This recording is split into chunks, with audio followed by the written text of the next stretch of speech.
ഒരു ചെറിയൊരു മാറ്റം, അതായത് നമ്മുടെ ഇവിടെ പലഹാരം ഉണ്ടാക്കുന്ന രാധ ചേച്ചിയുടെ മകളാണ് ഇത്. അനുരാധ ഇൻഫോ പാർക്കിൽ വർക്ക് ചെയ്യാണ്. അനുരാധ ഒരു കവിതാ സമാഹാരം കഴിഞ്ഞ ദിവസം പ്രകാശനം ചെയ്യുകയുണ്ടായി എറണാകുളത്ത് വെച്ച്. അപ്പോൾ അതിലൊരു പുസ്തകം ഞാൻ ബുക്ക് ചെയ്തിട്ടുണ്ടായിരുന്നു, അത് തരാൻ വേണ്ടി വന്നതാണ്. അപ്പോൾ അതോടൊപ്പം ആ മഴപ്പന്തൽ എന്നാണ് ഈ കവിതാ സമാഹാരത്തിൻ്റെ പേരിട്ടിരിക്കുന്നത്. അതിനെപ്പറ്റി ഒരു 5 മിനിറ്റ് ഞങ്ങൾ സമയം തരാം. കാര്യങ്ങൾ പറയുകയാണെങ്കിൽ ഇതിലാരെങ്കിലും മേടിച്ച് സഹായിക്കുകയാണെങ്കിൽ നന്നായിരിക്കും. നമ്മളിൽ ഒരാളാണ് ശ്രീ അനുരാധ. ശ്രീമതി അനുരാധയെ ആദ്യം ക്ഷണിക്കുന്നു.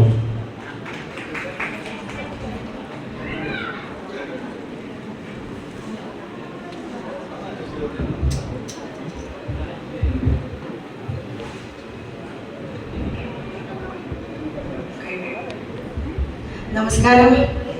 എൻ്റെ പ്രിയപ്പെട്ട നാട്ടുകാർക്കും എൻ്റെ കുടുംബാംഗങ്ങൾക്കും വളരെയധികം സന്തോഷം. ഇങ്ങനെ ഒരു വേദി എനിക്ക് കിട്ടുന്നത് ഞാൻ തീരെ വിചാരിച്ചില്ല. ഇത് വളരെ പെട്ടെന്ന് ഞാൻ ജിനേഷേട്ടന് ഒരു ബുക്ക് കൊടുക്കാൻ വന്നപ്പോൾ വളരെ അവിചാരിതമായിട്ട് കിട്ടിയ ഒരു വേദിയാണ്.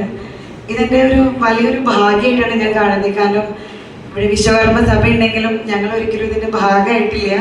ആദ്യമായിട്ടാണ് ഇങ്ങനെ ഒരു വേദിയിൽ വന്ന് നിൽക്കുന്നത്. അപ്പോൾ സത്യം എൻ്റെ ഹൃദയത്തിൽ നിന്ന് തന്നെ വളരെ സന്തോഷമുണ്ട്. അപ്പോൾ നിങ്ങളെല്ലാവരിലും ഒരാളായിട്ട് ഈ കവിതാ സമാഹാരത്തിന് നിങ്ങളെല്ലാവരും മനസ്സിൽ ചേർക്കണമെന്ന് ഞാൻ ഇവിടെ അപേക്ഷിക്കുകയാണ്. ഇതിൻ്റെ ആദ്യത്തെ കവിതാ സമാഹാരമാണ്. ഞാൻ ആയതിനെ എന്നെ പരിചയപ്പെടുത്താം. എൻ്റെ പേര് അനുരാധ. ഞാനൊരു ടെക്നിക്കൽ ലീഡായിട്ട് വർക്ക് ചെയ്യുന്നത് കാക്കനാട് ഇൻഫോ പാർക്കിലാണ്. ഒരു 14 years ആയിട്ട് ഞാൻ അവിടെ തന്നെ വർക്ക് ചെയ്യാണ്. ഞാൻ കളിച്ചു വളർന്ന നാടാണ്. എനിക്ക് ഇവിടെയായിട്ട് വളരെയധികം ആത്മബന്ധമുണ്ട്. അപ്പോൾ എൻ്റെ ഈ പുസ്തകത്തെക്കുറിച്ച് പറയുകയാണെങ്കിൽ ഇതിൽ 100 കവിതകളാണുള്ളത്. മഴപ്പന്തൽ എന്നാണ് ഈ പുസ്തകത്തിൻ്റെ പേര്. ഞാൻ ഒരു 2-3 വർഷമായിട്ടുള്ള കഠിനാധ്വാനത്തിൻ്റെയും സമർപ്പണത്തിൻ്റെയും ഭാഗമായിട്ടാണ് ഈ കവിതകൾ എഴുതി കൂട്ടിയത്. 100 കവിത ഉണ്ടെന്ന് പറഞ്ഞാലും അത് വളരെ സിമ്പിളും വായിച്ചാൽ മനസ്സിലാവുന്നതും അതുപോലെ നമ്മുടെ എല്ലാവരുടെയും ജീവിതത്തിൽ കാണുന്ന കുഞ്ഞു കുഞ്ഞു കാര്യങ്ങൾ പരാമർശിക്കുന്ന കവിതകളാണ്. കടിച്ചപ്പെടാത്ത വാക്കുകളൊന്നുമില്ല, എല്ലാവർക്കും വായിച്ചാൽ മനസ്സിലാവും. അതുപോലെ തന്നെ ഈ കവിത കുറച്ചും കൂടെ ഒരു സ്ത്രീ എന്നുള്ള രീതിയിൽ അത് സ്ത്രീകൾക്ക് കുറച്ചും കൂടി കണക്ട് ചെയ്യാൻ പറ്റും. നമ്മുടെ ജീവിതത്തിലെ ഓരോ കുഞ്ഞു കുഞ്ഞു കാര്യങ്ങളാണ് ഇതിൽ പരാമർശിക്കുന്നത്. പ്രത്യേകിച്ചും ഒരു 10 ഭാഗങ്ങളായിട്ട് ഞാൻ അതിനെ തിരിച്ചിട്ടുണ്ട്. 10 ഭാഗങ്ങൾ എന്ന് പറയുമ്പോൾ ഈ പുസ്തകത്തിൻ്റെ ആദ്യത്തെ ഭാഗം അവൾ എന്ന് പറഞ്ഞ സെക്ഷനാണ്. അവൾ എന്ന് പറഞ്ഞ ആരാ? നമ്മൾ ഓരോരുത്തരുമാണ്.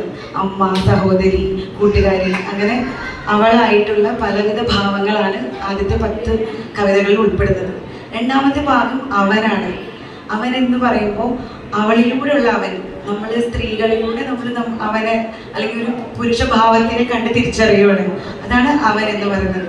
അപ്പോൾ അവനും അവളുമായി വന്നാൽ പിന്നെ നമ്മുടെ ജീവിതത്തിൻ്റെ പല ഭാഗങ്ങളുണ്ട്. സ്നേഹം, പ്രേമം, കാമം, വിരഹം, അങ്ങനെ പലവിധ വിചാരങ്ങളിലൂടെയാണ് ഈ പുസ്തകം കടന്നു പോകുന്നത്.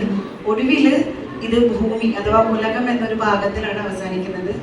അങ്ങനെ ഈ കവിതയിലൂടെ ഞാൻ എൻ്റെ ലോകവും ഞാൻ കണ്ട ലോകം മാത്രമല്ല, എൻ്റെ ചുറ്റുമുള്ള ഒരുപാട് പേരുടെ സങ്കടങ്ങൾ, സന്തോഷങ്ങൾ, അവരുടെ മനസ്സിലെ വിചാരങ്ങളെല്ലാം ഞാൻ ഇതിലൂടെ കൺവേ ചെയ്യാൻ നോക്കിയിട്ടുണ്ട്. അപ്പോൾ ഈ പുസ്തകം നിങ്ങളെല്ലാവരും വായിക്കണം, സപ്പോർട്ട് ചെയ്യണം.